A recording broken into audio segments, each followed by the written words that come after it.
สบายดีพี่น้องมาสุขุสุคนมันก็เตรียมแห่นาคมาเด้อพี่น้องเด้อคนยังแยกเงินอยู่แยกเงินอยู่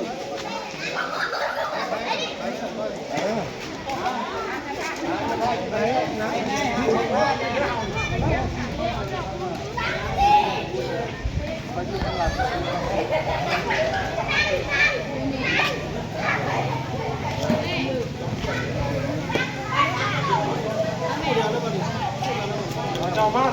มากพดบ่พดเพื่ออะไรเดี๋ยวบ้านแขกนี่ไม่แก้วเลยพดพอ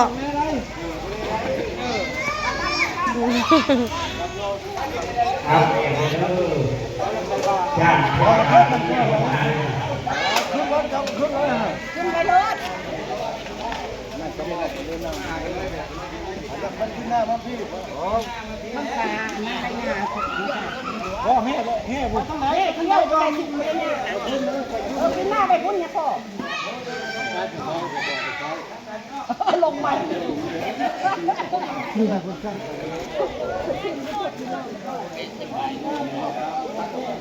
ทำยาทาทำน้อยไงพ่อเจ้ทำหลังคนเนาะยาทาน้อยเ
เขา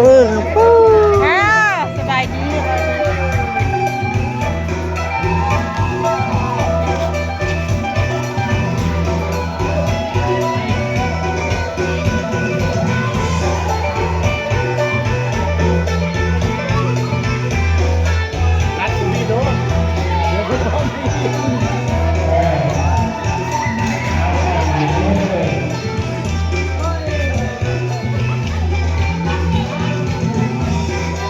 ไปลูกย่างเข้าไปทันคนได้ปดเกิด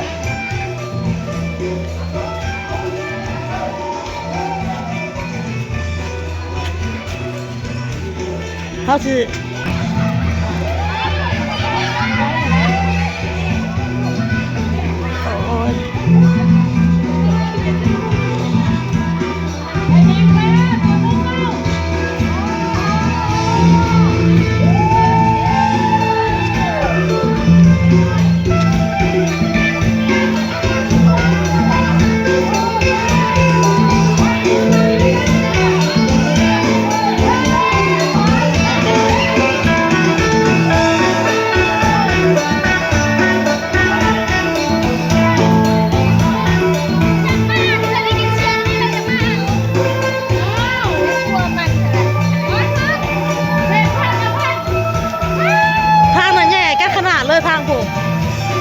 ทางผู้ใหญ่ก็ขนาดเลย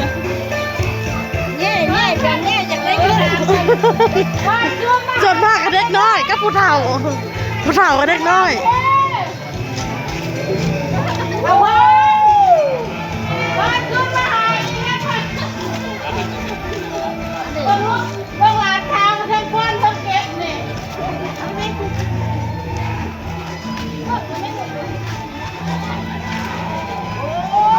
ย่าได้มาได้หลายใบ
บ่มีตัวดีแล้วเนาะมีแต่เข้าเนาะ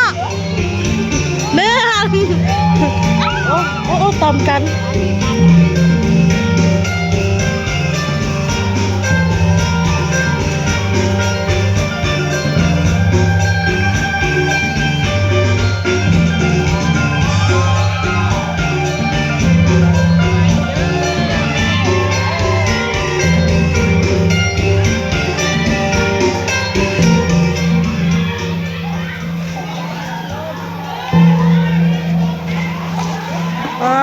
โทษ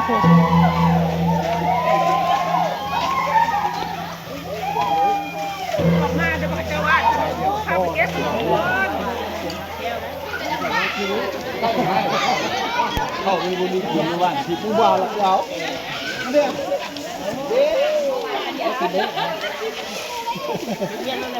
ได้ระบอกเอาเป่ามาเนี่ยใส่เกลือ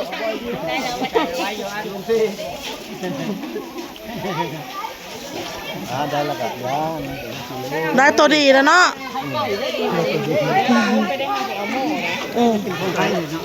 โอ้ทิมลูกทิมโน่ทิมหนูเก็บกินนะ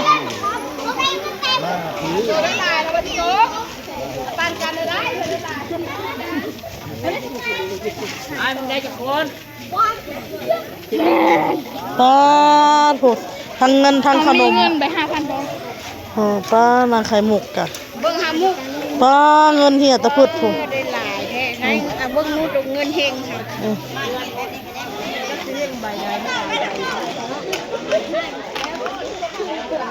ขาดใกล้เลยใกล้เลยทานเด็กน้อยเนี่ยในอันนั้นในข้าวสารนี่ขึ้นแล้ว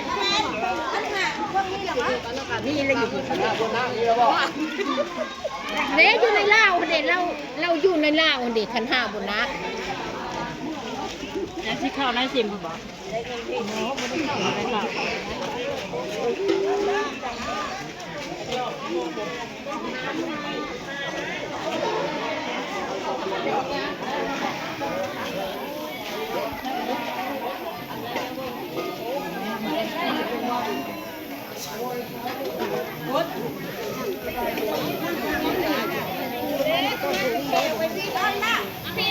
เดี๋ยวอันนั้นก่อนแล้วก่อนจากน้อยก่อนก่อนจะถึงก็ตายมันตู้ที่ตายองค์มีว่าเงินน้อยมีแล้วกันมีแต่พ่อจะก่อนน้ำเนี่ยครูบาเดี๋ยวเรามีอยู่นี่คือครูบาพ่องมาแล้วถามเรามีใบแม่ขึ้นหามต่อแล้วเข้าซิผมมาหามเอาลิ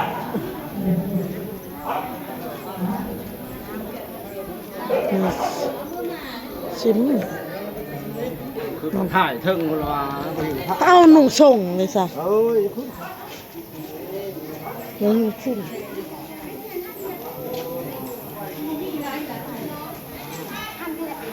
บ่ฮอดซ้ำบ่แม่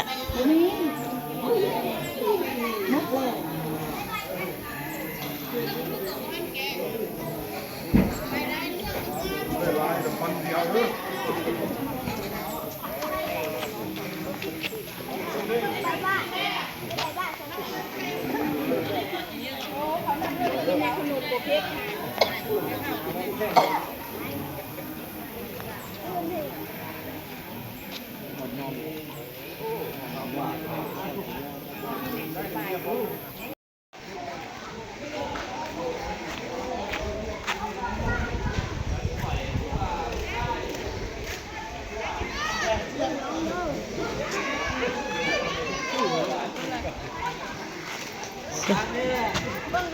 ากันว่ามาโค้งมาทักไงเลยเรามาตอนโค้งกูปะ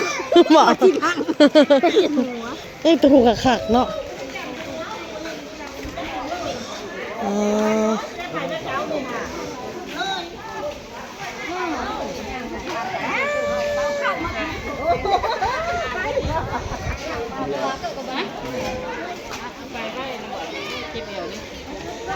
นั่งเหิงวะ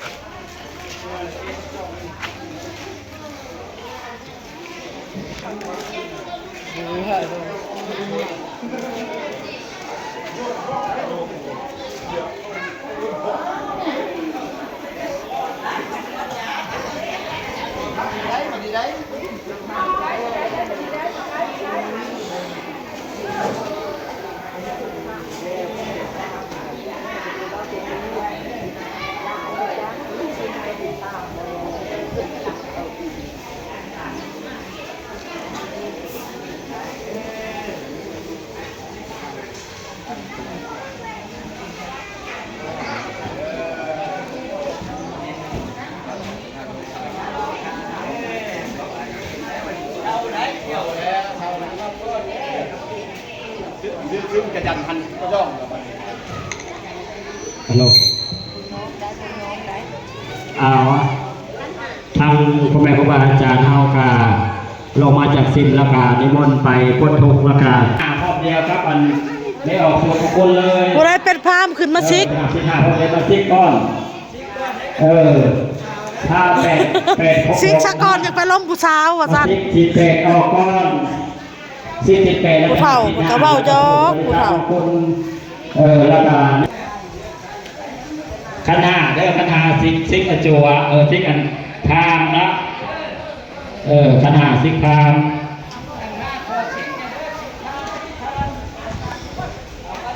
มี8 คนมาเด้อซิกเด้อมาซิกเด้อพามันเอามาบอกมายังมี8 คนขึ้นไป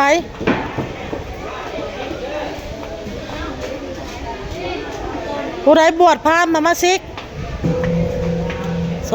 4 6 คน7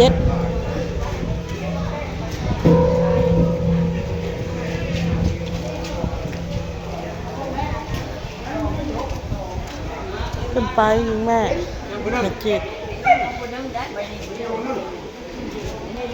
ผู้หนึ่งยังแล่นเข้าห้องน้ำเด้อพามมันพามผู้หนึ่งยังแล่นเข้าห้องน้ำอยู่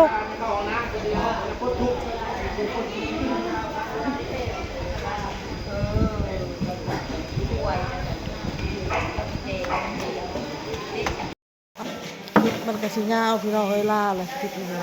ตากระแทกขับพุ่นขึ้นโต๊ะขึ้นตั้งซอยกันพี่น้องล่าเลยพี่น้องคลิปนี้ก็ได้ต่อกับคลิปหน้าเด้อบ๊ายบาย